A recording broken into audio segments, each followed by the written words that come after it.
Akam jirtan kabajamtoota daawwattoota OMN oduu galgala kanaa asirratti oduu wajjinan saraa sabaatiin. Oduu keenya jalqabaatiin wallottii haleellaa humnoonni shoror keessaa faannoo tibba darbee raawwatanii namoonni madaan sababa wal'aansa gahaa dhabuutiin lubbuun darbaa jiraachuu jiraattonni himan. Jiraataan garasii yaada OMN'if kenne tokko namoota 32 olitti tilmaaman kanneen madaan keessaa namoota 4 qofatu wal'aansa argachuuf magaalaa Adaamaa dhaqqabe jedhe. Godina sana keessa hospitaalli jabaan jiraachuu dhabuu irraa kan ka'e namoonni 4 hanga 5 ta'an madaanii wal'aansa dhabuun lubbuun isaanii akka dabartee jiraataan kun dubbateera. Namni tokko mana yaalaatti rasaasa qaama isaa keessatti hafte of keessaa baasuuf yoo xinnaate birrii 30,040 barbaachisaa kan jedhe jiraataan kun hawaasni walloo mada wal'aanachuuf uummata Oromoo bal'aarraa dirmannaa cimaa barbaadas jedheeti jira. Aanaa Harxummaa Furseetti manni yaalaa magaalaa Caffaatti ijaaramee tajaajila kennaa hin jiru kan jedhan jiraattonni nama madaa'e tokko walloo irraa kaasanii Adaamaa geessuu mallaqa guddaa nama gaafataa jedhaniiti jiru. Oduu keenya itti aanuun abbaan gadaa Tuulamaa fi barreessaan gamtaa abbootii gadaa goobana hoolaa rakkoon amma Oromiyaa keessatti mul'atu kun akkanaan itti fufnaan Itoophiyaa gaaga'aa jedhan. Abbaan gadaa goobana hoolaa kana kan jedhan turtii BBC afaan Oromoo wajjin taasisaniin yommuu ta'u nageenya Oromiyaa nagaaf tasgabbii Itoophiyaatiif murteessaadha jedhanii jiru. Gabaasa dabalataa itti aanee dhiyaata.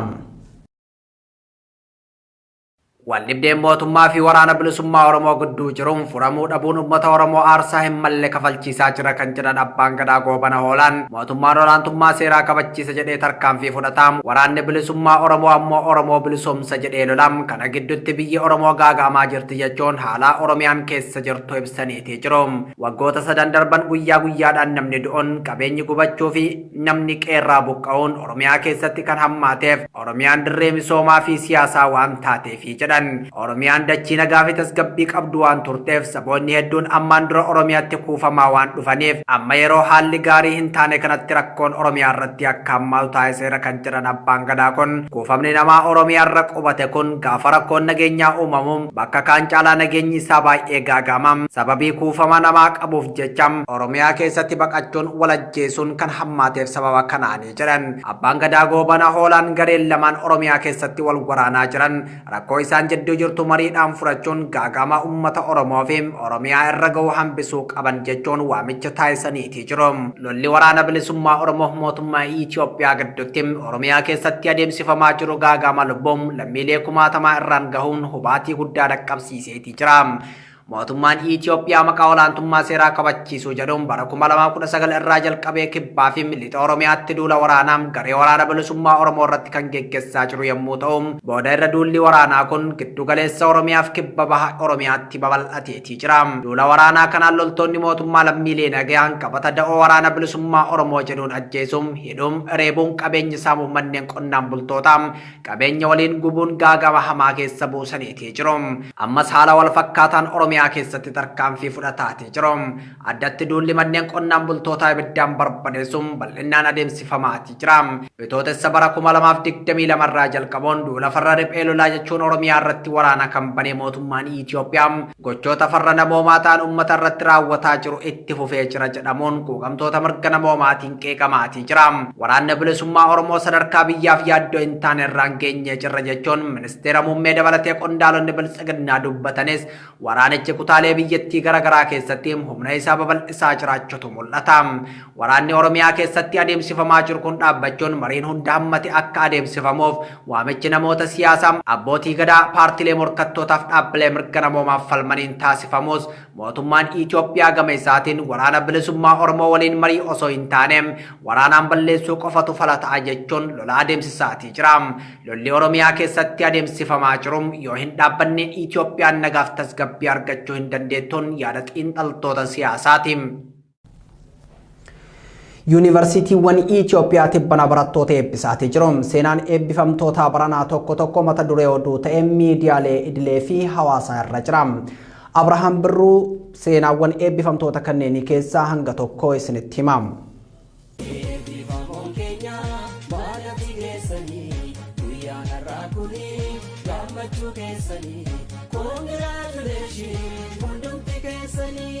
Haati tun ilma ishee barsiisuuf sangaa gurgurtu saawwa ilmattu qottee oomishtee gabaa baastee galiin argattu hin jiru. Garuu barnoonni akka ija banu gaara hiyyummaa diiguu akka ta'e waan beektuuf ilma ofii barsiisuu akka qabdu galeefi jira. Abjuu ilma ishee dukkana keessaa baasuu kanas dhugoomsuuf homtuu ishee hin daangessine. Qoraan dugdatti baattee ilmi ishee barsiifte. akkuma abjootti ilmi ishee baratee eebbifameef. Mucaan ishee barana eebbifames eebba isaarratti kan argamte harmee isaatti uffata eebbaa ofii uwwisee ofii qoraan dugdatti baachuun oolmaa fi ulfina ishee hime. Suuraa fi viidiyoon maatii kanaa miidiyaa hawaasaa to'ate hedduus garaaraase. Namni kun obbo Baharuu Abarraa jedhamu. Gaafa kutaa 11 baraturraa kaasee roorroo saba Oromoo irra jiru mormuu ka'ee gale Baharuun magaalaa Fiicheetti umurii guutuun itti murtaa'uu fi mana hidhaa Qaallittiitti bara hedduu dabarsuu waahilli isaa qondaalli mootummaa obbo Taayyee Danda'aa ragaa ba'eef umurii isaa keessaa waggaa 20 guutuu mana hidhaatti dabarse. Sababa wal'aansoo kanaa barnoota ofii addaan kutuuf dirqamee ture. Jijjiirama siyaasaa bara 2018 booda mana hidhaatii kan ba'e Baharuun cichee barnoota isaa bakka itti dhaabe irraa itti fufe Yuunivarsiitii Amboorraa barana digiriin eebbifame. Seenaa kana fakkaatu kan qabu namni biraa qondaala Koongireesii Federaalawaa Oromoo obbo Olbaanaa Leellisaati. Diddaa Oromoo keessatti umurii fi jireenya ofii aarsaa kan godhan obbo Olbaanaa Leellisaa barnoonni digirii waggaa 3tti xumuramu waggaa 20 caalaa itti fudhatee jira. Namni kun waggoota 7 caalaniif mana hidhaatti nama dabarse. Bara digirii qabaachuun salphaa hin turreetti barnoota digirii kan eegale obbo Olbaanaan sababa abbootii irree warra humna qabanii fi maallaqa qabanii barnoota isaa dhaabe. Jijjiirama siyaasaa dhufe boodas mana hidhaatii hiikame. Olbaanaan akka mana hidhaatii baheen gara barnoota isaa kan gore yoo ta'u barana digirii isaa waggoota 12 booda eebbifamee bahe. Ijoolleen isaa 2 isa dura digiriidhaan eebbifamanii hojii qabachuullee himu maatiin. Bu'aa bahii wal'aansoo siyaasaa keessatti baay'ee umurii isaanii gariin qabeenya kuun qaamaa fi qalbii isaanii gariin immoo lubbuu kennanii jiru. Obbo Olbaanaa fi Baharuun warra kanneen keessaa muraasa. Maanguddoon godina Gujii umuriin isaanii 70 Yuunivarsiitii Bulee Horaarraa maastarsiin eebbifaman kunis mata duree oduu turan. Abbaan ijoollee 8 fi akaakayyuuwwanii obbo Alii Saafaa muummee barnoota maarketing maanejmentiidhaan qabxii olaanaa galmeessuudhaan badhaasaan eebbifaman. Umurii isaanii 35tti digirii kan fudhatan taatullee umurii sooramarra jiranitti maastarsii ofii harkaan gahatanii jiru.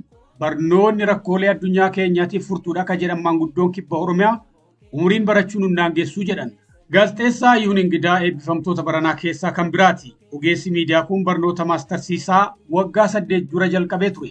Tarii eebbi kun waggaa 7-8 dura waan raawwatamu ture. Haa ta'uuti haalli ture aan tokkoffaa bara bulchiinsa wayyaanees biyyarraa baqachuudhaaf dirqamee tan ture. Yeroo sanattis barumsa kana harkaan qabaan ture.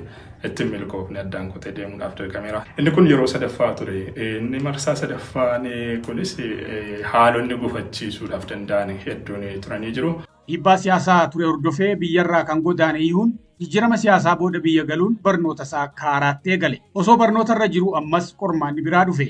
Miidiyaan keessa dalagu mootummaadhaan ni cufame. Marsaa biraatiif biyyarraa godaanuufis ni dirqame. Keessumaa wareegamuu artiista Haacaaluu Hundeessaa hordofee nuyi akka hojjettoota OMN'tti akka gaazexeessitoota OMN'tti haalli ture baay'ee ulfaataa ture jechuudhaaf nan danda'a. Manaa gadi ba'uun illee baay'ee rakkoo ture. Manaa gadi ba'anii sanarra darbanii mana barumsaa deemanii barumsa ofii hordofuun walabummaadhaan socho'uun walabummaadhaan sammuu walabaan ta'anii barachuun mataan isaayyuu haala lubbuudhaan jiraachuuf rakkisaa ta'e keessatti baay'ee qormaata guddaa ture.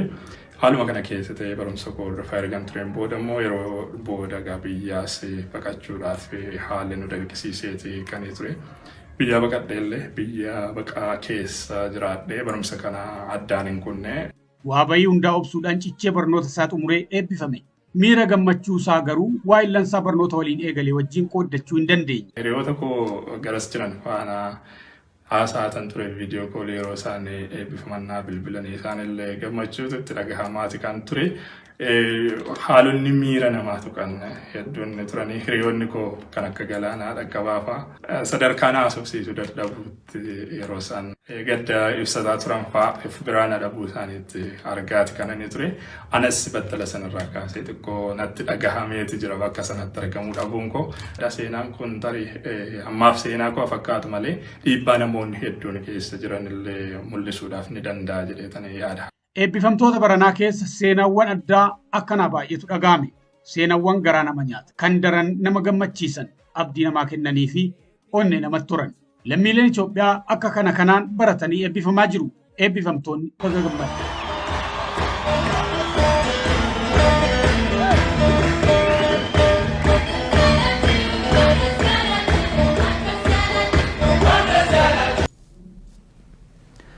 Oduu keenya biraatiin qaamoleen mootummaa qonnaan bultootaa fi daldaltoota sababa tokko malee erga hidhanii booda mallaqa kafaltan malee hin baatan jechuun darraa jiru jedhu jiraattonni Shawaa Kaabaa aanaa darraa magaalaa Guddoo Masqal. Dargaggoonni nagaa ajjeefamaa jiraachuu fi yakki gudeeddii fi saamichas qaamolee nageenya mootummaatiin raawwatamaa jira jechuun OMN itti himaniitii jiru gabaasa qindaa'ee Imaa Umartuu dubbisaam. Qaamoleen mootummaa qonnaan bultootaa fi daldaltoota sababa tokko malee erga hidhanii booda maallaqa kaffaltan malee hin baatan jechuun dararaa jiru jiru. Jiraattonni Shawaa Kaabaa aanaa darraa magaalaa Gundoo Masqalaa.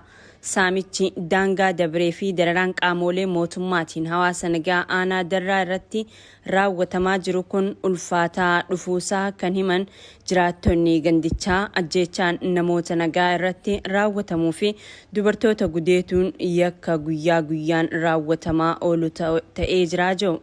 Dargaggoota nagaa mana maatii keessaa qabuun reebicha irratti raawwachuu dabalatee abbootii qabeenyaa aanicha keessa jiran hidhuun maallaqa kaffalchiisanii hiikaa kanneen kaffaluu didan ammoo mana hidhaa tursiisaa jiraachuu maddeen Oromiyaa Miidiyaa Neetwoork ibsaniiti jiru. Adoolessa 15 bara 2022 dargaggoo nagaa mootora irraa buusanii gara bosona ganda baabbuu dirree laga Kaaraabaa jaamutti geessuun rasaasaan akka ajjeesan kan himan maddeen Oromiyaa Miidiyaa Neetwoork dararaan akka kanaa qaamolee mootummaatiin isaanirra dhaqqabaa jiraachuunsaa hedduu akka isaan yaaddeessee dubbatu. Argatanii qabanii birrii hammanaa fuudha jedhanii birrii kuma saddeettama as kaffalanii bahan waan ijoollee waxaa qeerroon kun nama guuramaa hidhaatti mandaruma keenya kana ijoollee 15 qabameeru isaan erga isaan kana godhamanii warratanii immoo mucattii kana fuudhanii manaa fuudhanii ajjeesanii bishaan Karaaba jedhamu tokko biratti gatan midhaan kun wanna balleessan qabu wanna godhan qabu motora bichaa oofa. Aanaan darraa qabiyyee lafa ishiitiin naannoo Amaaraa waliin akka waldaan geessitu kan himan maddeen humnoonni naannoo Amaaraa irraa seenanis jiraachuu himanii nageenyi hawaasa Oromoo aanichaas yaaddoo hamaaf saaxilamuu himaniiti jiru. Qaamoleen mootummaa yeroo nama hidhan qabata deeggartoota waraana bilisummaa Oromooti jedhuun ta'us yeroo nama hiikuuf jahan ammoo qarshii 80,000 hanga 100,000 gaafachuun kan kaffaluu dhabe achuma tursiisaa jiru jedhu. Ijoolleen immoo dheengadduma kana immoo ijoolleen qabamanii 80,000 fuudha jedhaniini ijoolleen dheengadda gadhiifaman 80,000 fuudha kennaniiti jechaadha. Annutti ka'uutti rono iduramaanu amaarri akka nutti dabarre yaani meeshaa hidhatanii meeshaa sun Oromootti daggame irraa kaase kanaani duwwaa wanna jiraniifu wanuma fedhetu nutti seene tooni amara killiidha wanna wani isaan nurraa dhufanii qofa fakkeessanii qofa shanee dhadhanii qofa fakkeessanii qofa akkasitti hizbiin darabamaa jira. Naa bobba'ee amma qotee bulaadha qotee bultoota amma naqaatti qabame sun. Aanicha keessatti qonnaan bultoota irraa qawween kan hiikame waggaa caaluu isaa kan ibsan maddeen yeroo ammaa kana humnoota mootummaan maqaa waraana bilisummaa Oromoo xureessuuf ijaare dabalatee humnoonni faannoos dabalataan hawaasa nagaa irratti yakka suukanneessaa raawwataa jiraachuu maddeen keenya himaniiti jiru. Komii hawaasa kanaa ilaalchisuun itti aanaa bulchaa bulchiinsa aanaa darraa kan ta'an obbo Mikaa'el Tashoomaa dubbisuuf irra deddeebiin bilbilus bilbila harkaa nuuf hin kaasne. Godina Arsii lixaa fi bahaatti qabata waraana bilisummaa Oromoo deeggartan jedhuun hidhaa fi ajjeechaan hammaachuu jiraattonni OMN itti himan. Magaalota godina dabalatee aanaalee godina Arsii lixaa fi bahaa keessatti argaman kanneen akka Digaluu Xiijoo, Asallaa, Martii, Gololchaan, Dodolaa, Asaasam, Shaallaa, Heeban Arsii fi Collii keessatti hidhaan jumlaa hawaasa nagaa irratti raawwatamu hammaachuu isaa fi Heeban Arsiitti ammoo namoonni nagaa ajjeefamuu jiraattonni himanii jiru. Gabaasni qindaa'e akkatti aanutti dhiyaata. Godina Arsii lixaa fi bahaatti qabata waraana bilisummaa Oromoo deeggartan jedhuun hidhaa fi ajjeechaan hammaachuu jiraattonni OMN itti himaniiti jiru. Magaalota godinaa dabalatee aanaalee godina Arsii lixaa fi bahaa keessatti argaman kanneen akka Digaluu Xiijoo, Asallaam, Martiim, Gololchaam, Dodolaam, Asaasam, Shaallaam, Heeban Arsii fi Collii keessatti hidhaan jumlaa hawaasa nagaa irratti raawwatamu hammaachuun jiraattonni himanii jiru. Namoonni hidhaman kunneen irra caalaan isaanii miseensota adda bilisummaa Oromoo ta'uun waggaa lama dura namoota sochii taasisaa turan ta'anis hedduun isaanii yeroo ammaa kana jireenya mataa ofii adeemsifachuu fi maatii isaanii jiraachisuu irratti namoota xiyyeeffatanidha jedhu. Jiraataan barataan magaalaa Asallaarraa OMN'f yaada kenne. Maanguddoota umrii 70 olii hidhamtoota siyaasaa kanneen keessatti argamu kan ibsan maddeen keenya obbo Daraaroo Guyyee dabalatee maanguddoonni umriin ganna 80 ta'an sadii ol aanaa shallaatti hidhamanii jiraachuu dubbatu. Magaalaa Asallaa qofatti namoonni qabata deeggartoota waraana bilisummaa Oromoo jedhamuun hidhaman baay'inni isaanii 100 ol ta'uu kan himan maddeen keenya aanaalee hunda keessattis caasaa mootummaa dabalatee qonnaan bultoonni Oromoo qaamolee nageenyaatiin butamanii hidhamaa jiraachuu maddeen keenya ibsanii jiru. Qulleeffatiin qaamni mootummaa hidhatee odeessa akkasii fudhachuudhaan namoota nagaa hidhaa jira. Isaan keessaa Qaasim Tonee magaalaa Asallaarraa, Kadir Nuuroo magaalaa Asallaarraa, Gannaa Gansaa magaalaa Asallaarraa. Inni kun caasama mootummaati. Uummata keessatti wallabbii qabuun eeramee kan hidhamee maqaa waraanaa bilisummaa Oromoo kan shanee deeggarta kan jedhuun hidhamanii. Mahammad Roobaas caasama mootummaa keessaa innis kan akkasatti hidhamee dararaa guddaa argaa jiru. Manzaa Shubboo magaalaa Asallaarratti. Gammachuu Kumsaa nama jireenya dhuunfaa isaa jiraatu, nama mana qorichaa qabu, bakka iddoo daldala qorichaa isaa irraa fuudhaniiti kan gammaatti maatiin iddoo inni jiru hin beekin jira. Guyyaa 4 ta'eera namni kun nyaatas dhugaatiis hin arganne haala akkasii rakkina guddaa keessatti kufee kan argamudha.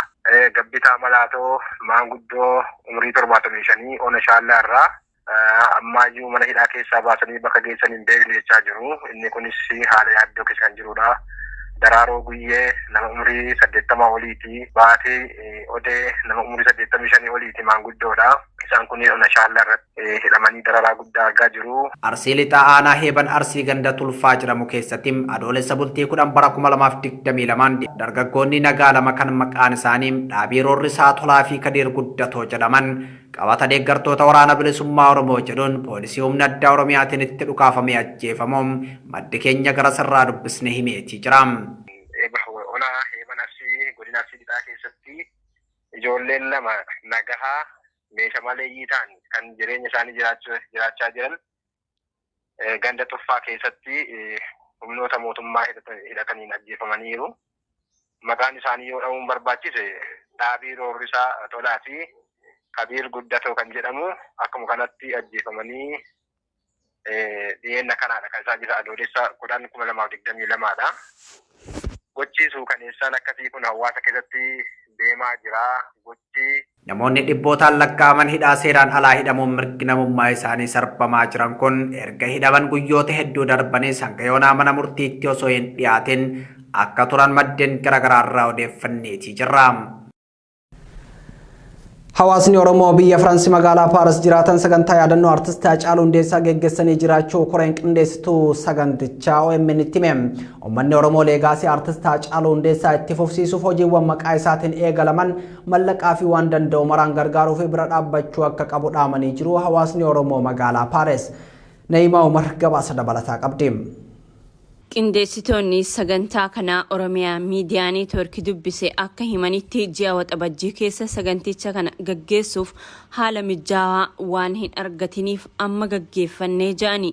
Sagantaa kanaan wareegamuu artistii qaalii sabaa Haacaaluu Hundeessaa yaadachuun akkasuma kaayyoo inni irratti wareegame galmaan gahuuf tokkummaan uummata Oromoo barbaachisaa akka ta'e dubbataniiti jiru.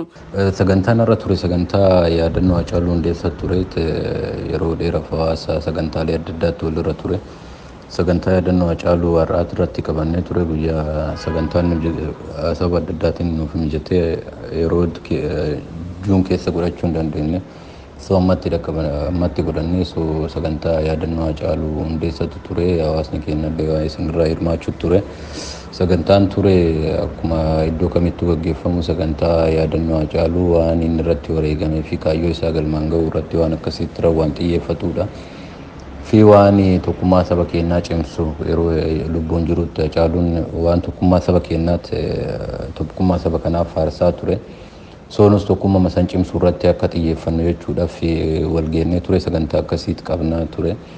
Artisti Haacaaluu Hundeessaa gaafa lubbuun jiru tokkummaa sabaa cimsuu fi namoota rakkatan gargaaruu irratti hojjechaa ture kan jedhan hawaasni Oromoo magaalaa Paaris nus kaayyoo isaa galmaan gahuuf bara baraan yaadannee booyuu qofa osoo hin taane hojiiwwan maqaa isaatiin hojjetaman itti fufsiisuuf faawundeeshinii maqaa isaatiin dhaabbate kana waggaa waggaan gargaarsa adda addaa goone faawundeeshinichi akka jabaatu gochuuf waadaa gallee jaani. Baraan faawundeeshiniin waan haaraa waan adda addaa yeroo yerootti qopheessaa jira. Kama arginu kana inni akka yaadatamu bara baraa yoo ka barbaannu ta'e waan isa maqaa isaa dhaatan sanniin irratti tumsa gochuu fi gochaa fi deemu asitti aan xiqqaatu guddatu qophii yeroo bara baraa wal yaadan maqaa faawundeeshinii isaa saniin yeroo mara biyya irratti galee odoo goone waa tokko buusa fi deemne akka yeroo dhaloota darbu ta'aa deemaa jechuu fi faawundeeshiniin sunis waan biraan qabu namootuma akka kennaa kanneen qaba waan ta'eef deeggarsa biraan qabu. Sanirratti xiyyeeffannee jechuu barbaade leegasii isaa akka itti fufu.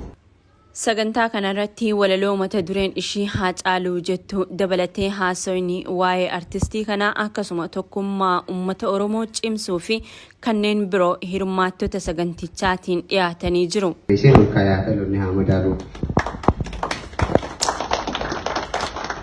Yaa gameessa namaa kan garaan jabaanne goota gaafa xiiqii kan dhugaan dabsine madaa sabaa harkee kan xiqqoon obsine rakkoo sabaa harkee kan riibni fudhanne kutaa fi amantiin kan saban kokkoonne kutaa fi amantiin kan saban kokkoonne.